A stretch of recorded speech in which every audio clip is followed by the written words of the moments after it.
श्री स्वामी समर्थ. पाहूनही आज दुर्लक्ष करूच नकोस. जर का आजचा हा स्वामी संदेश ऐकला तर तुम्हाला स्वामींची कृपा होणार. पुढच्या क्षणाला तुमचं सर्व दुःख संपून जाणार.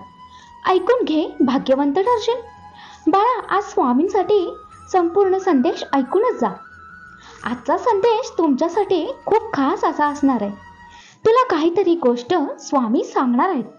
स्वामी म्हणतात, परीक्षेमध्ये तुम्हाला किती गुण मिळतात ते महत्त्वाचं नाही, तर तुम्ही किती गुणी आहात हे महत्त्वाचं आहे. जितकं मन मोठं तितकं जीवन सोपं. वादाने अधोगती तर संवादाने प्रगती होत असते. स्वामींचा आशीर्वाद प्राप्त करून घेण्यासाठी जर तुला माझ्यावर विश्वास असेल तर आत्ताच सबस्क्राईब करून लाईक कर. तू आहेस स्वामींचं बाळ असं लिही आणि स्वामी कुटुंबात सहभागी हो. हा संदेश खास तुमच्यासाठी. काही लोक तोंडावर इतकं खोटं आणि गोड बोलतात की त्यांना असं वाटतं की त्यांचं वागणं कोणालाच कळत नाही. त्यामुळं अशा लोकांपासून नेहमी सावध राहा. शांत राहणं तुमची ताकद आहे आणि कमजोरीपणा आहे.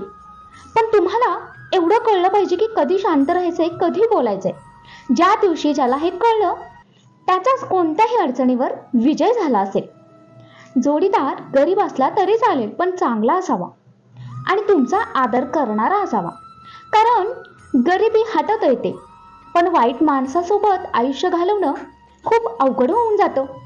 गरिबाच्या घरी जितका मान मिळतो तितका मान श्रीमंतांच्या घरात सुद्धा मिळत नाही.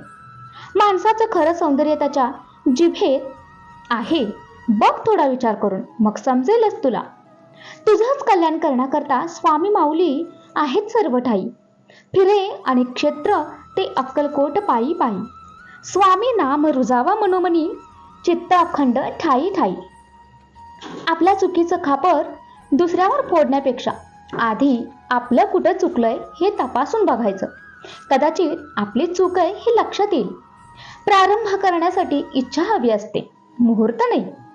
बाळा, प्रत्येक सूर्योदयाला श्री स्वामी समर्थ ध्यान कर, आशीर्वाद मिळेल.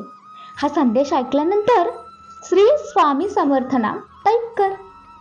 कोणतीही गोष्ट साध्य करण्यासाठी फक्त शक्ती असून चालत नाही, तर ते साध्य करण्यासाठी सहनशक्तीची जोड असावी लागते.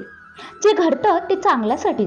फरक फक्त एवढाच असतो की ते कधी आपल्यासाठी चांगलं असतं तर कधी दुसऱ्यांसाठी चांगलं असतं. बाळा, चांगल्या लोकांच्या वाट्याला नेहमी सगळं सर्वोत्तम येतं असं नाहीये, पण जे वाट्याला येतं त्यातलं सर्वोत्तम शोधून जे आयुष्य साजरे करतात त्यालाच आयुष्य म्हणायचं. बाळा, हा संदेश शेवटपर्यंत ऐक. तुला अजून काहीतरी महत्त्वाची गोष्ट सांगितली. संसाराचं गाडं हाकण्यासाठी चालकाकडं लायसन्स आवश्यक असतं. मन ताब्यात असेल तर सुख मिळतं. विचार चांगले असतील तर शांती मिळतं. चमत्कार त्यांच्याच बाबतीत होत असतो ज्यांचा स्वतःवर विश्वास असतो आणि जे स्वतःच्या स्वप्नांचा पाठलाग करतात, जे कधीही प्रयत्न सोडत नाहीत. तुमच्याही बाबतीत होईल. थोडा उशीर लागेल, पण तोपर्यंत माघार घेऊ नकोस, कारण मी तुझ्या पाठीशी. कधी कधी आयुष्यात अशीही वेळ येते तुम्हाला असं वाटतं की केव्हा हे दिवस दूर होतील, का पुन्हा पुन्हा त्याच अडचणी, तेच संकट माझ्या आयुष्यात येतात. हे सगळं केव्हा संपेल? मी आता हे सहन नाही करू शकत.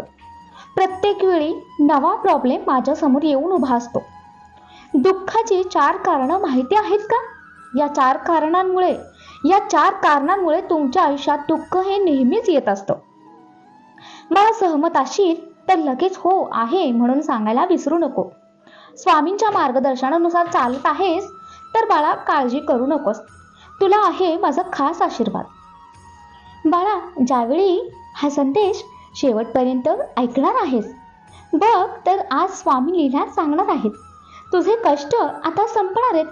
हा संदेश पुढे शेअर करताच अशक्य ही गोष्टी शक्य होणार आहेत. पहिलं म्हणजे नात्यांमुळे दुःख येतं. नात्यामध्ये भांडण होतं किंवा अजून काहीतरी असू शकतं.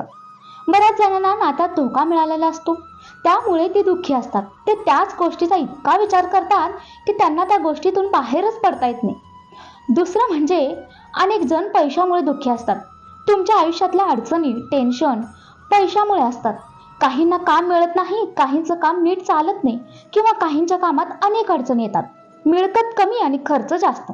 जर का सहमत असाल तर संदेश परिवारात पुढे शेअर कर.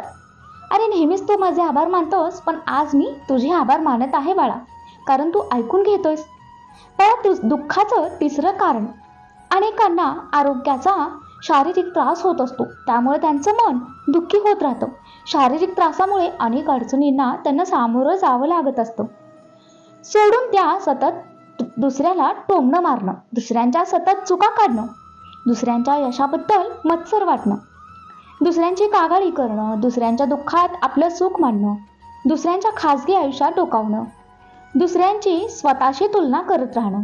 तुम्ही जे दुसऱ्यांना देता तेच परत तुम्हाला मिळतं. चांगलं द्या, चांगलं मिळेल. वाईट दिलं तर आज ना उद्या वाईटच मिळेल. दुःखाचं चौथं कारण बाळा, जे या सगळ्या दुःखांच्या वरचं आहे, ते म्हणजे तुमच्या मनाचं दुःख. तुमच्या आजूबाजूला ज्या गोष्टी घडतात त्यांना मनाशी इतकं अटॅच करून घेता की मन त्यातच अडकून राहतं आणि तेच विचार करत राहतं.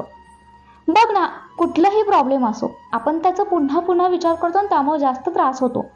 पुन्हा मागचा विचार, पुढं काय होईल याचा विचार करतो, त्यामुळे दुःख वाढत राहतं. तुमच्यासाठी काहीतरी खजाना लपला आहे, फक्त त्यावेळी तुम्हाला ती गोष्ट समजत नाही. सगळ्यात महत्त्वाची गोष्ट म्हणजे प्रत्येक वेळी, प्रत्येक क्षणी विचारात अडकलेला असता. स्वामींना शरण आलात तर सगळं चांगलंच घडणार. प्रशंसा चारित्र्याची झाली पाहिजे, चित्राची नव्हे. कारण चित्र बनवायला काही दिवस लागतात, पण चारित्र्य बनवायला पूर्ण आयुष्य लागतं. देवळातला देव सहज ओळखता येतो, पण माणसातला देव ओळखायला पूर यावा लागतो. मग तो पाण्याचा असो अथवा भावनेचा. बाळा, परतावा जीवन समृद्ध करतो. म्हणूनच दुःख सोडून द्यावे. निर्माल्य बनून जातं. आनंद पेरत जावा, समाधान बनून राहतं. आजपर्यंत जी दुःख तुझी होती ती आता देवाची झाली. विचार नाही करायचा, कारण कालची दुःख तर आज निर्माल्य झाली. मला हा संदेश तू ऐकलंस, मला समाधान मिळालं. तुझा आनंद वाटला तर यातच मला सगळं आढळलं. बाळा, घर किती मोठं आहे याला महत्त्व नसून घरात किती सुख आहे हे महत्त्वाचं आहे. मार्ग चालत राहा बाळा. तुला वाट मी दाखवणार आहे, विश्वास ठेव. तुला कायम सुखी राहण्याचं वरदान मी आज देत आहे. हाक दे तुझ्या स्वामी माऊलीला, केव्हाही मी तुझ्या हाकेला धावून येत आहे. जे सत्य आणि तुझ्या हिताचं आहे तेच मी तुला सांगत आहे. हो असेल तर सांग, मी सहमत आहे. जाता जाता एवढंच सांगेन, मी परत येईनच. पण बाळा, नेहमी लक्षात ठेव, देवदेव करून देवाला प्राप्त करता येत नाही. वेळोवेळी संकट देऊनही तुला कळत नाही. शब्द माझे तुझ्या आठवणीत ठेव. फक्त नीतिमत्ता साफ ठेव. काळजी नकोस करू, मी आहे. फक्त तुझा मार्ग तू चालत राहा. जर तू जिंकलास तर तू खरा ठरशील स्वामी भक्त.